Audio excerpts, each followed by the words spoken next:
阿鐵冇胃口，一定要試試咁樣整豬腳。蒜梅同埋子薑嘅加入，完美化解咗豬腳嘅膩滯。子薑嘅纖維同埋牛肉一樣，打斜切破壞佢嘅纖維，食起身清爽冇渣。切成3毫米左右嘅厚片，加1羹鹽同埋1羹糖醃10分鐘，令到佢更加爽脆，味道更加溫和。豬腳飛水嚟啲白醋去香增色，煮出嚟嘅泡泡如果係黑色或者紅色嘅，一定要撈咗佢走。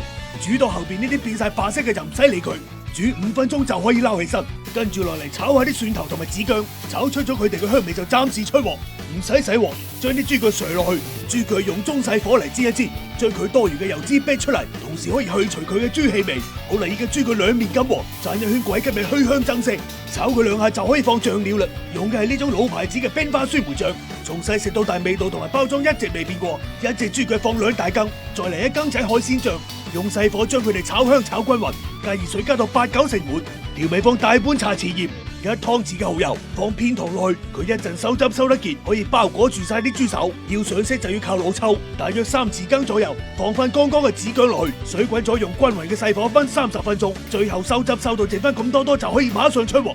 濃稠嘅梅汁灌滿晒每一嚿豬腳，蒜梅嘅果酸清甜柔和，酸酸甜甜令到豬腳一啲都唔滯。做人最緊要開心，你今日笑咗未啊？